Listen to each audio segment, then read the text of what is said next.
20 mai 2023, on se retrouve donc pour une petite mise à jour des dernières informations. Alors là, elles sont riches, hein, il y a beaucoup à dire.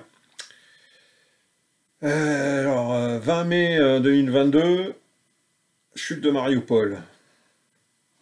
Selon les Russes, hein, qui avaient déclaré que Mariupol avait été libéré, hein, selon leur appréciation de la chose, le 20 mai 2022. Et le 20 mai 2023, libération d'Artemovsk, puisque c'est le nom russe, et que les Russes redonnent donc le nom d'origine de cette ville. Originellement russe, avec un nom russe, mais que les Ukrainiens ont rebaptisé Bakhmut dans le cadre de la dérussification de l'Ukraine, retirer à l'Ukraine, dans le but de retirer à l'Ukraine ses racines russes, etc., et en particulier à l'est de l'Ukraine, hein, puisque l'ouest c'est complètement différent. Et donc avait rebaptisé d'un nom censé être un nom ukrainien, cette ville, est donc devenue Bakhmut. Et redevenu donc hier, le 20 mai 2023, Artemovsk. Et donc le 20 mai, ça va devenir une date assez cruciale dans l'histoire russe, hein, puisque 20 mai 2022, Mariupol, 20 mai 2023, Artemovsk. Voilà. Donc la bataille de Bakhmut, elle a été gagnée donc, par l'armée russe, mais le principal des combats, hein, l'armée russe, elle a surtout utilisé son artillerie pour appuyer donc l'offensive sur le terrain des troupes donc de la milice Wagner, et c'est donc la milice Wagner qui a remporté cette victoire sur l'armée ukrainienne, qui est la meilleure armée d'Europe. C'est pas moi qui le dis, c'est Kissinger, hein. Pas n'importe qui. Et donc Kissinger qui a déclaré que il fallait intégrer l'Ukraine dans l'OTAN car l'armée ukrainienne est la meilleure armée d'Europe. Donc une des plus grandes batailles depuis la fin de la Seconde Guerre mondiale, hein, on peut le dire.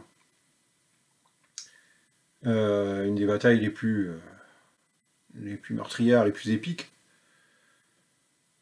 Et où sont Zelensky et son commandant en chef des forces armées ukrainiennes, chef d'état-major, Zalouzny, Valéry Zalouzny. Où sont-ils? C'est quand même quelque chose d'assez dingue, assez impressionnant. Donc, une bataille énorme et qui se termine, et Zalouzny, le chef d'état-major, on ne sait pas où il est. Il a complètement, il s'est évaporé dans la nature.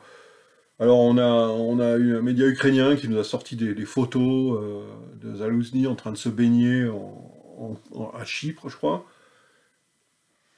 Bon, ça a été débunké, puisque ces photos dataient de 2018. Bon, et puis même si ça avait été vrai, que fait le commandant en chef, commandant suprême de l'armée ukrainienne, en train de se baigner dans la mer à Chypre pendant la plus grande bataille? Enfin, ça n'aurait pas de sens. Enfin, en tout cas, c'est des photos de 2018, donc ça n'était pas vraiment une source crédible. Et puis, bon, bah, on a Mark Milley, donc le chef d'état-major américain, hein, bon, la dénomination américaine est un peu différente, mais enfin, ça revient à ça, qui a annoncé donc le 19, donc avant-hier, il avait parlé au téléphone avec son homologue Valéry Zalouzny. Alors, il n'a pas fait de visio, voilà, pas fait de visioconférence, il n'a pas rencontré, surtout encore moins en vis-à-vis. Non, non, il lui a parlé au téléphone. C'est étrange, alors on le voit plus depuis un certain temps, Zalouzny, et puis il parle au téléphone. On le voit plus. Étrange. Quant à Zelensky, bah, il est au Japon après avoir passé en Arabie Saoudite et se balader avec l'avion français offert par Macron. Donc voilà, j'ai essayé de réaliser, quoi. Je veux dire, il y a une bataille incroyable qui se déroule. une situation dramatique, hein, et on ne sait pas où sont le chef de l'État et ni le chef d'état-major des armées. On ne sait pas où enfin si, le chef d'État, on sait il se promène à l'autre bout du monde, et le chef d'état-major des armées, on ne le voit plus, on ne sait pas où il est. Imaginez la situation quand même, c'est une situation assez dingue, hein, faut quand même le dire.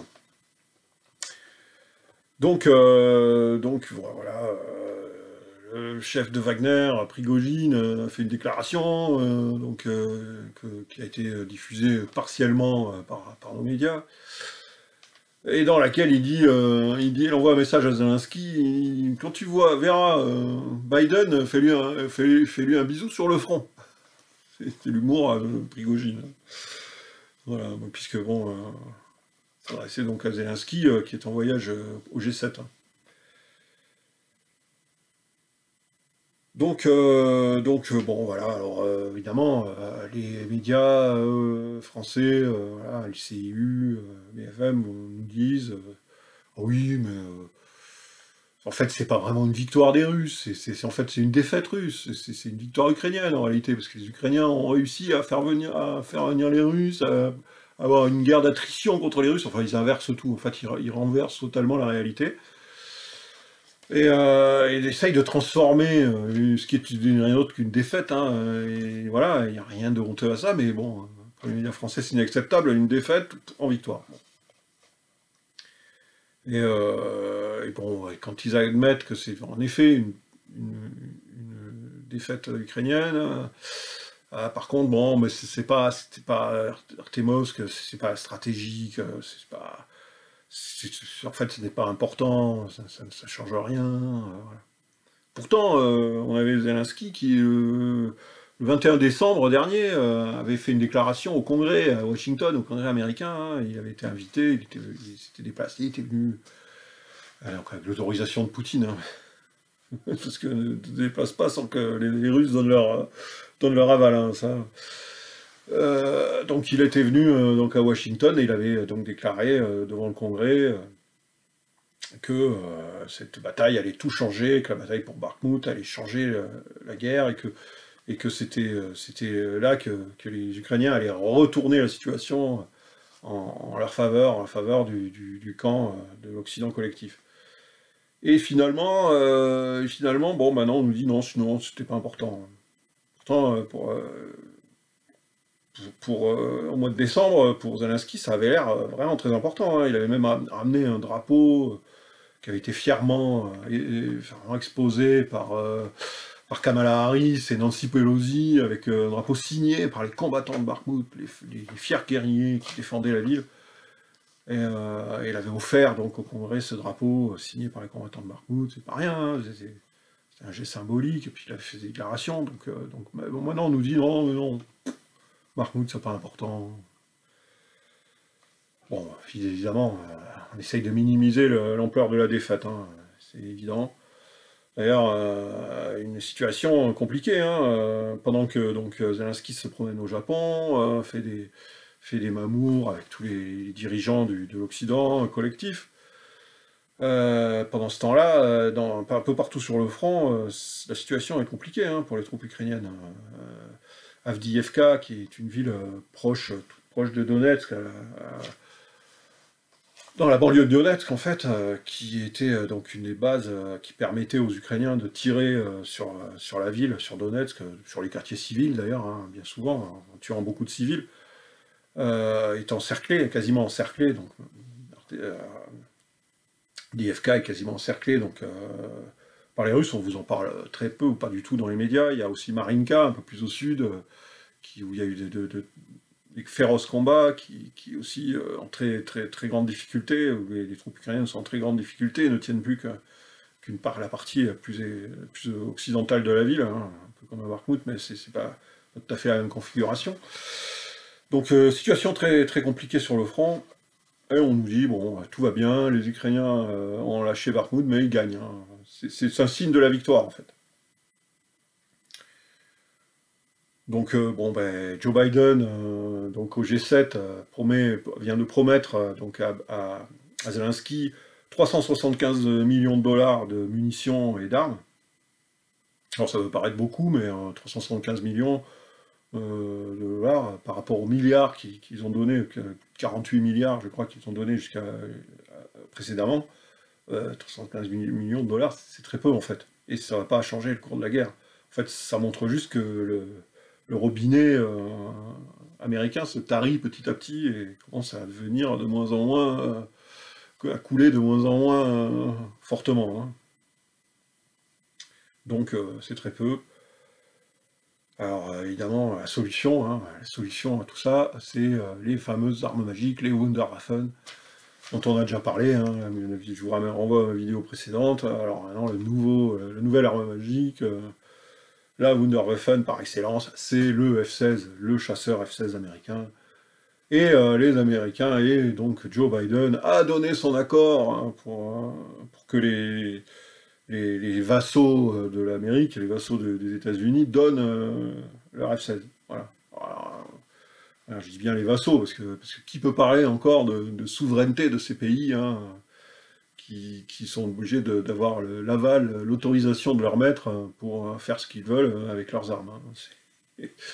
C'est donc, voilà, bon, alors, les Américains ne vont pas donner les F-16 eux-mêmes, hein. Bon, ça, pour l'instant, il n'en est pas question. Par contre, bon, si les Européens qui en possèdent veulent les donner, ils ont l'autorisation de le faire, apparemment. Bon, bah, c'est F-16, voilà, bon, il va falloir former des pilotes, il va falloir former les équipes de maintenance, ça, c'est très important pour les avions. Tout ça va prendre du temps. Bon, alors paraîtrait-il que la formation a déjà commencé depuis près d'1 an aux États-Unis, que les équipes et les pilotes qui ont été déjà formés aux États-Unis vont finir leur formation en Europe, en Pologne ou je sais pas où, et puis pendant quelques mois, ça sera fini et ils pourront se lancer à l'assaut des Russes avec leur F-16. Bon, ils seront descendus assez sans coup férir en fait par les S-400, S-300 de la défense antiaérienne russe qui est redoutable et qui risque de faire beaucoup de dégâts. Mais bon, en attendant, ça permet de faire illusion, de continuer à maintenir le public dans l'attente d'une grande offensive qu'on attend toujours, hein, en fait. D'ailleurs, cette offensive, donc, on apprend aussi que, selon des officiels américains, ça a été donc cité par l'organe officiel Politico, hein, un des organes officiels donc, des néocons de la faction pro-guerre aux États-Unis, que bon, bah, la grande contre-offensive ukrainienne, ils avaient encore 5 mois pour la faire. Parce qu'il faut la faire, hein. Voilà, il ne faut pas plaisanter avec ça. Les Occidentaux ont besoin de leur contre-offensive, ont besoin de montrer que leur proxy ukrainien gagne du terrain. Et donc, il faut à tout prix la faire, sinon ça va tarir. Le robinet va définitivement se tarir, s'arrêter de couler, hein. Et les aides vont stopper. Donc il y aurait encore 5 mois, donc jusqu'en septembre, donc la fameuse grande contre-offensive de printemps, été, automne, on ne sait plus maintenant, enfin printemps, été, automne, enfin, elle pourrait avoir lieu en septembre. Ne nous affolons pas. Alors, bon, bah, Zelensky, lui, bon, pendant que son chef d'état-major Zalouzny, c'est pas où il est, Zelensky, lui, il se promène avec l'avion, le taxi, hein, offert par la France, un avion, ça coûte 500 millions d'euros, hein, aux contribuables français, c'est une paille, hein, c'est rien du tout. J'espère que vous êtes contents de voir où passent vos impôts pendant qu'on ferme les hôpitaux, etc. en France, bon. Donc voilà, 500 millions d'euros pour promener Zelensky au sommet de la Ligue arabe, où il a fait un discours, alors il a été accueilli très froidement, et il a fait un discours où il a un peu donné la leçon aux Arabes, enfin bon, ouais, vous êtes complices de l'agresseur, avec notre position de neutralité. Alors, autant vous dire que ça n'a pas eu l'air d'être très apprécié par les auditeurs, hein. MBS faisait une tête, genre se demander pourquoi j'ai invité ce type. Voilà, on avait Bachar el-Assad, hein. Ça c'est le vrai événement, donc, le sommet de la Ligue arabe, hein. Bah, le retour de Bachar el-Assad dans la Ligue arabe, voilà, ça, par contre, c'est un événement, parce que lui, il a vraiment, vraiment gagné sa guerre, hein. Et donc, voilà, il est grand retour. Et lui, bon, bah, lui, il avait carrément enlevé son oreillette, il voulait pas l'écouter, hein, Zelensky.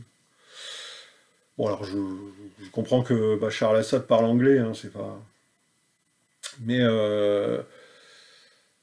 mais voilà, c'est pas très bien passé, hein. Le discours d'honneur de leçon de Zelensky au sommet de la Ligue arabe, c'est pas très bien passé. Donc après, Zelensky a repris son avion français, et puis il est allé donc au Japon, où il a rencontré tous les dirigeants d'Occident collectif, bon, il s'est papouillé avec Soudak, etc.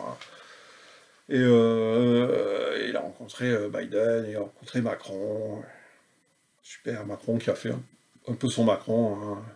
Photo la main dans la poche, tape dans le dos du Premier ministre japonais. Alors, quand on sait que les Japonais, le contact physique, c'est pas vraiment leur truc, c'est très maladroit, c'est très mal vu, c'est très mal reçu au Japon, mais c'est pas grave, hein. Les médias français trouvent ça génial, donc pour les médias français, tout va bien. Tout va bien, Macron se ridiculise encore une fois, mais par ses attitudes, hein, grotesques, mais bon, les médias français n'y voient rien, n'y voient aucun inconvénient, n'ont en général, aucune réaction. Donc, voilà.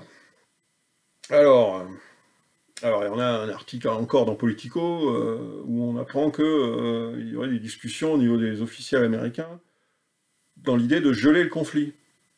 Alors, geler le conflit à la façon nord-coréenne, sud-coréenne, quoi, à la façon coréenne.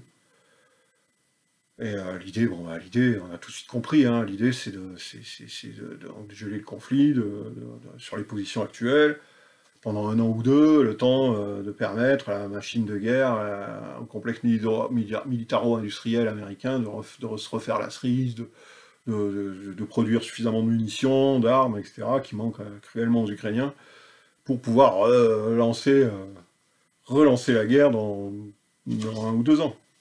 Alors, les Russes, est-ce que les Russes se rendent, parce qu'il faut l'accord des Russes, hein, pour geler le conflit, on ne peut pas le faire unilatéralement, ça doit se faire des deux côtés. Donc, est-ce que les Russes seront d'accord et tomberont dans ce piège, dans ce panneau? J'en doute fort, hein, autant dire, je suis certain que non.